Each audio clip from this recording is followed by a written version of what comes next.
Welcome back to Financial Therapy. It's not just about the money. I'm personal financial planner, columnist, and financial therapist Rick Kahler.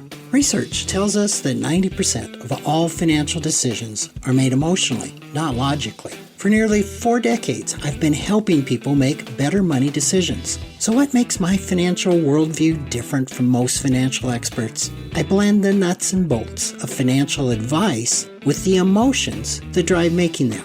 Good money decisions are not just about the money. So let's get started with today's episode. Welcome back to another edition. Recently, I was talking with a client about the difficulty there is in having options available when going into an independent or assisted living facility. And the problems with that are often when someone decides that they need to go into such a facility, that the waiting lists are months to up to 5 years to get into, especially the unit that you may want.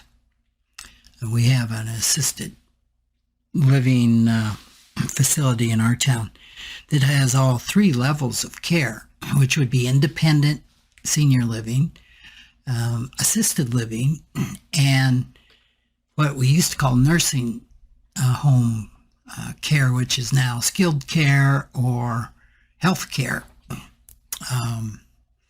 And just depending on exactly what you need, if you want one of the larger independent living townhomes or apartments, like I said, the waiting list for those can be up to 5 years. Even more recently, they had a 2-bedroom assisted living unit come up that had not come up for 5 years. So options are a good thing. I'm just a guy that really wants a lot of options. I have parts of me that get pretty frustrated when there are no options, and it doesn't matter if it's for reservations at an event or traveling reservations, dining reservations. I like to have options, and I often make reservations when there is no immediate penalty for cancellation. Almost even on a whim that, well, we don't know that we're going, but let's make all the reservations. And if we don't go, we can cancel them before there are any financial penalties. So this would be much the same. It would be good to make reservations at a long-term health care facility long before you need it, so that when you get there, you've got options. In so many cases, from what I have seen with clients and others, is that when that immediate decision comes, yes, we need to get into a long-term care facility, at this moment, the options are very, very lean. And most people have to grab the first unit that comes up. And so that means usually not getting the unit you want, the location you want, at the price you want. So why? What is behind delaying on this need? And I think one is, well, it's not today. It's not happening today. There's not a problem today. Well, that's probably true. I got on the waiting list for a long-term care health facility in our town probably 5 years ago. I'm nowhere close today in needing such of a facility. But that could change tomorrow. Hopefully, I'm good for 10 to 15, even 20 years. But we don't know. And needing long-term care is largely something that is not an unknown. How can we say that? Well, it's kind of like in budgeting, we've talked about setting aside future need expenses, and this is expenses needed for car repair, home repair, deductibles on healthcare policies, where sometimes we look at those as emergencies, and we don't really provide for that. Well, they're not emergencies in the true sense of the word. We know these things are going to happen. We know our cars are going to break down. We know our houses are going to need repair. We even know that we're going to need to fund healthcare expenses, especially, today large deductibles are the norm. We know high probability with the healthcare that they're going to happen. We just don't know when.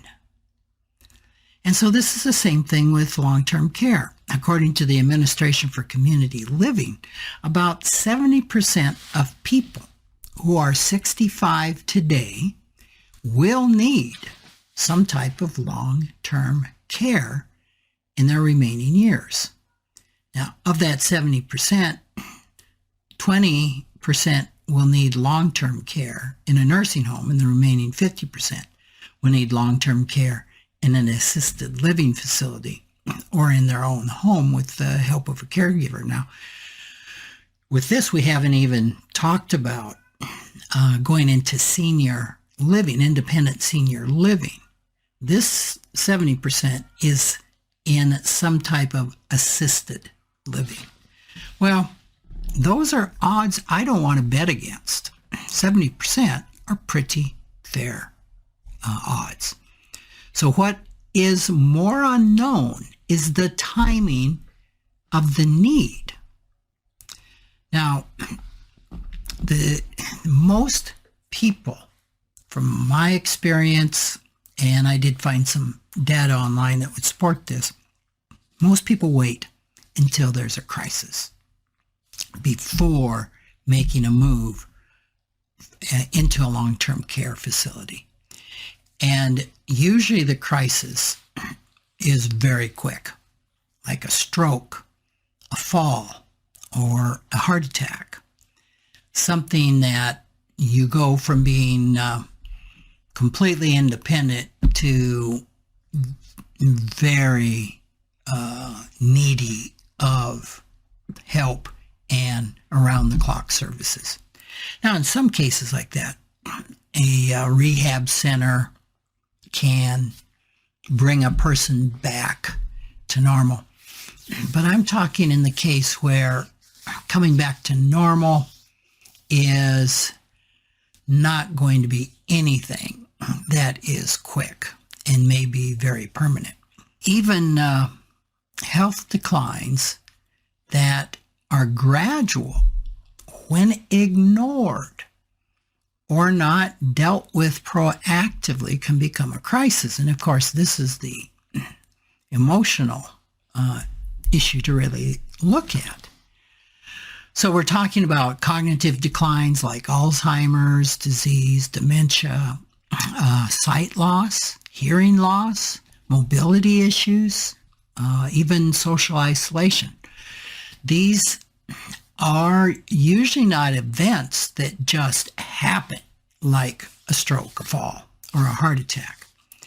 They are issues that come on gradually and can be dealt with proactively. But it's not common for us to deal with these issues proactively. And most people wait until it becomes a crisis. And I want to delve into the why on doing that. And in case that you think we're going to get into something that's a quick fix on how to go from being really somebody that lives in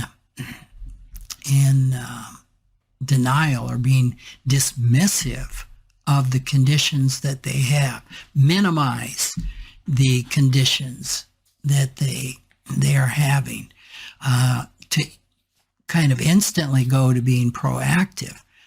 There's no switch. There's no switch there to flip. Our brain just don't usually reprogram themselves very quickly without a pretty good dive into the emotional side that says, why am I not really treating this with seriousness? And of course, for those of you that are students and aware of Changing for Good by Prochaska, we're talking about there's 6 stages of change that they list: pre-contemplation, contemplation, preparation, action, maintenance, and then phase they call termination, which means you've integrated this as this is now your new way of behaving. It's hard for somebody to go from pre-contemplation to contemplation easily, right? Because pre-contemplation in and of itself is denial that there's any problem. What are you talking about? There's no problem here. So, some of the reasons of being in pre-contemplation, of reasons why we're not taking that action are some cognitive biases that contribute to not being proactive. The first one that I thought of was loss aversion. So this is a state of mind that leads us to prioritize avoiding losses over seeking equivalent or even greater gains. All right. So how does this fit in? Well, in contemplating a move to a long-term care facility, the fear of losing one's current lifestyle and autonomy can lead to delaying a decision or minimizing that there's even a problem until a crisis forces it. So it's that loss aversion. I want to avoid at all costs the loss of my living in my current home, my current lifestyle. Another one that plays into this is procrastination bias. This bias, probably most of you are familiar with, results in delaying actions that are uncomfortable or difficult. Well, there's the emotional connection, right? Delays in transitioning to a long-term care facility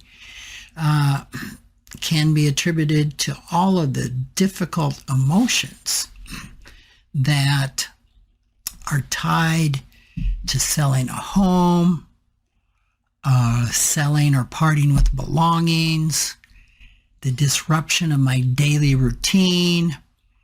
This can really trigger a lot of vulnerability, a lot of exiles in IFS speak that, can, for whatever reasons, can have some wounding around this and just have super fear of what that means to let go of those things. Even with the factual knowledge that letting go of those things are going to make room for something new, but something that can even be better. Okay, so that goes back to the loss aversion, a potential gain. It's hard to internalize what taking action may mean on the positive side emotionally. And it's so common that I have seen with clients when they make that decision or the decision is forced to go into some type of long-term care facility or into independent living, that they say, why didn't I do this years ago? They actually, life gets better and they begin thriving. I don't know what the research would be on this, but I'm going to give it a 9 out of 10. I want to give it a 10 out of 10 because I don't know anybody that was sad about it. But we'll give it a 9 out of 10. Let's say, wow, life is actually better. I didn't realize how difficult things really were. And the last one is optimism bias. And this is a bias that causes us to overestimate our chances of success and underestimate the potential for failure. So translating that to our long-term care issue that we're exploring, it could lead us to believe that our health will improve, or the need of care isn't as pressing as it appears, or, oh, we'll find a way to deal with it when we get there. Things are going to work out just fine. And my wife accuses me of being a pessimist all the time. And there may be a slight bit of truth to that, but I look at myself as being a realist. And sometimes optimism can just cloud our vision and actually serve as a cloud or a fog to really dealing with the fear or the terror or the sadness or the grief that lies underneath, really taking a realistic look. So, as with all biases, we have 3 here, right? We have loss aversion, procrastination, and optimism. And overcoming them really requires to do some deep emotional work. It really requires us to go within and to interview those parts of ourselves that are so fearful. As to why, what's the story, what's the fear, what's the fear if that happens, what's the fear if that happens, kind of drilling down to really get to the core. And in most cases, this would be a core money script or a core belief that may not be serving us well. A lot of these beliefs are left over from younger times in our lives that just got shoved aside and have been exiled since then. Facts usually don't work. Like I wrote a column on this several months ago, and sending somebody my column on this rarely moves the needle to motivate them to go into action. We've talked, that's the point of this podcast, is most financial decisions are made emotionally, not logically. And logically, it's very easy to read something on this, listen to this podcast, and to go, yeah, that makes sense. I never had that information. I'm going to go into action. We know that happens typically in about 20% of the cases. In 80% of the cases, it really takes some deep emotional work to change behavior. And most people are unwilling to do that. So the rest of this is for the person that says, well, I am open to being proactive, which I think is probably 99% of you listening to this podcast. So in this particular case, we really need to start early. And there's a number of things that we can do. And what is starting early? At what age is early? Well, I don't know. I bought long-term care insurance in my early 50s. Now, that admittedly was a little too soon. But part of that is I wanted to go through that experience because I was recommending it to clients, and I really try to experience most things that make any sense for me to experience that I might recommend to a client. So I did that. I don't know if I've ever said this, but my major takeaway is don't do the memory part of the long-term care insurance exam when you're driving and on the cell phone. Sometimes I'm a little slow learner. So here are some things to do, or here's some things that maybe you can nudge somebody that could be a client of yours. It could be a friend or a family member of yours, but this would be mostly for you. And the first thing to do is get some financial planning advice. Long-term care is costly. About all of my solutions to long-term care assume that a person has some funds, that they can afford things. And the more that you've saved for this, the more options are open to you. So it really necessitates a saving plan and really proactively putting money aside to provide for your long-term care. It's not just insurance. Now that, secondly, is an option, long-term care insurance, but it has eligibility parameters. You need to be in really pretty good health when you get it. It can be really expensive. I know that long-term care policy I bought that was like, $1,200. I think it has quadrupled. I think it's around $4,800 now. So if a couple's going out and going to buy long-term care insurance today, paying $10,000 a year would not be unheard of. Well, does that make sense? You need some financial analysis to determine if it does. If you are not worth much at all, you probably can rely on Title 19. If you're worth, I don't know, say over $3 million, you probably don't need it either because you probably can self-fund. Another thing is to assess regularly your abilities and then revisit that assessment every few years. We use something called the Journey into Elderhood. It's like we pay for a package of things like this in our financial planning firm, and it may cost a couple thousand a year, which is reasonable for us, but not reasonable for an individual to get this, to pay that, to get access to it.